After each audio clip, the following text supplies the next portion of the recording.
নমস্কার এভরিওয়ান, সবাইকে ওয়েলকাম করছি নতুন একটি রেসিপি দেখার জন্য। আশা করি যে যেখান থেকে ভিডিওটি দেখছেন সবাই সুস্থ আছেন এবং ভালো আছেন। আজকে ময়দা দিয়ে ডিজাইনার চিপসের রেসিপি। কোনো রকম রোদ্রে দেওয়া ঝামেলা ছাড়াই খুব সহজভাবে এই চিপসের রেসিপিটি তৈরি করতে পারবেন। এরকম ধরনের ডিজাইনের চিপসগুলো বাচ্চারাও কিন্তু ভীষণ পছন্দ করে। এবার চলুন মূল রেসিপিতে যাওয়া যাক। প্রথমে ময়দা নিয়েছি আমি 200 গ্রামের মতো। ময়দাটা আমি একটা পাত্রে দিয়ে দিলাম। এবার স্বাদ অনুযায়ী একটু লবণ দিয়ে দিলাম আর আস্ত জিরাটা ব্যবহার করব। এরপরেই এখানে হাফ চামচের মতো বেকিং পাউডার ব্যবহার করব। আপনারা কিন্তু এখানে আপনাদের পছন্দ মতো যে কোনো মশলা অথবা মরিচের গুঁড়ো ব্যবহার করতে পারেন। এবার নর্মাল জল দিয়ে বেটারটা কিন্তু তৈরি করে নিতে হবে। আর বেটারটা কিন্তু খুব ভালোভাবে একটু সময় নিয়ে ফেটিয়ে নিতে হবে।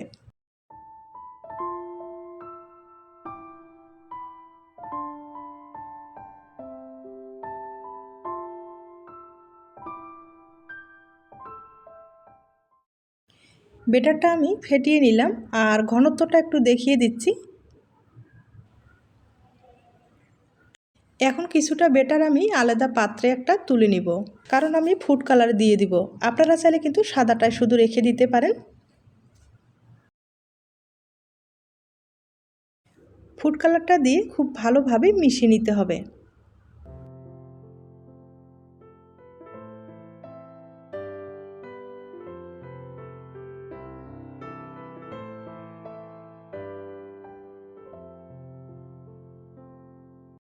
এবার একটা বড় স্টিলের প্লেট দিয়েছি, সামান্য পরিমাণে একটু তেল লাগিয়ে নিলাম। আর তেল কিন্তু অবশ্যই লাগিয়ে নিতে হবে।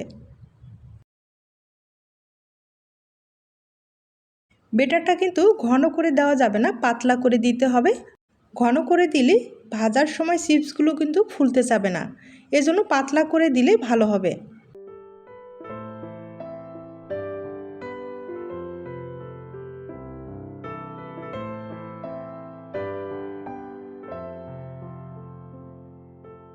প্লেটটা রেডি হয়ে গেছে। এদিকে একটা বড় পাত্রে আমি জল বসিয়েছি আর জলটা কিন্তু ভালো মতো বলক এসে এবার প্লেটটা দিয়ে দিতে হবে। এরপরে একটা ঢাকনা দিয়ে দিলাম, 30 সেকেন্ডের জন্য অপেক্ষা করে নেব। খুব সুন্দর মতো হয়েছে। এখন প্লেট থেকে আলাদা করে নিতে হবে, তার জন্য একটা ছুরি ব্যবহার করতে হবে। সাইডগুলো কিন্তু অবশ্যই ছাড়িয়ে নিতে হবে।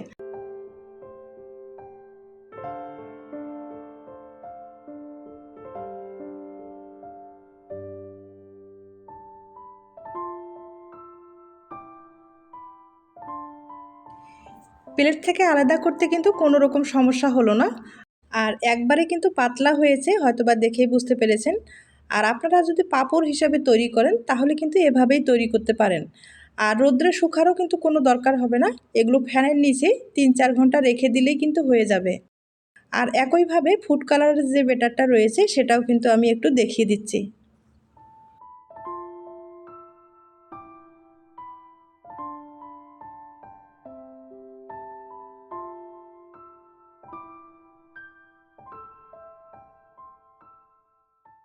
খুব সুন্দর মতো হয়েছে। আর একইভাবে সাইডগুলোকে কিন্তু ছাড়িয়ে নিতে হবে আর আলতোভাবে তুলে নিতে হবে।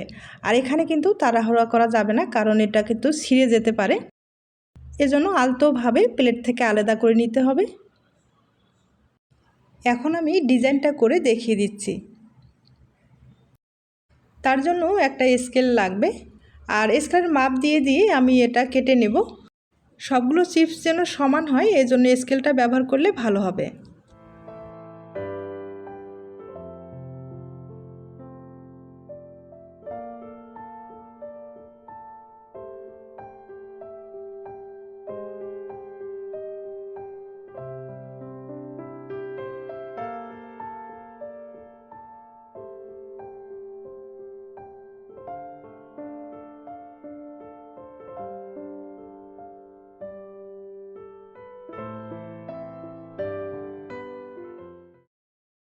এবার আমি ছোট ছোট করে কেটে নিচ্ছি আর একইভাবে কয়েকটা কেটে আমি দেখিয়ে দিচ্ছি।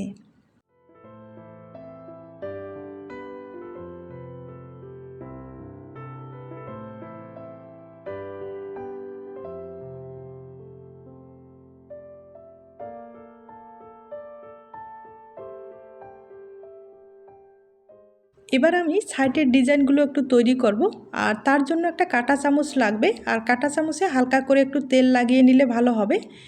এভাবে সাইডগুলোকে একটু চাপ দিয়ে দিয়ে ডিজাইনগুলো তৈরি করে নিতে হবে।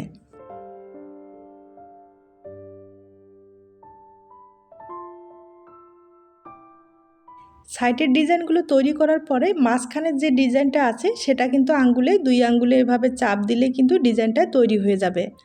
আর এই চিপসটা কিন্তু দেখতেও খুব ভালো লাগে, আপনাদের পছন্দ হলে ট্রাই করতে পারেন।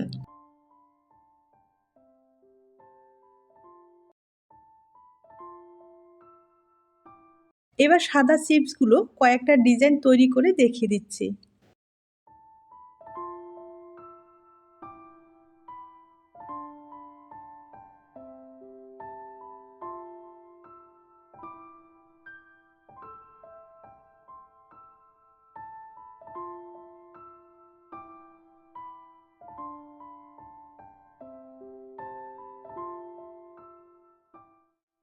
এই চিপসগুলো তৈরি করার পরে রোদ্রে দেওয়ার কোনো দরকার নেই, ফ্যানের হাওয়ায় কিন্তু শুকিয়ে নিতে পারেন। আমি ফ্যানের হাওয়ায় শুকিয়ে নিয়েছি। আর যদি সংরক্ষণ করতে চান সেক্ষেত্রে কিন্তু ৩-৪ ঘন্টার মতো রোদ্রে দিলে ভালো হবে। এখন আপনাদের আমি তেলে ভেজে দেখিয়ে দিচ্ছি। এই চিপসগুলো ভাজতে গেলে কিন্তু একটু তেলের পরিমাণটা বেশি হলে চিপসগুলো ফুলে কিন্তু একবারে ডবল হয়ে যাবে। আর আমার কিন্তু তেলের পরিমাণটা একটু কম হয়ে গেছে, যাই হোক আমি কিন্তু এভাবেই ভেজে নিব। একইভাবে আমি আরেকবার দেখিয়ে দিচ্ছি।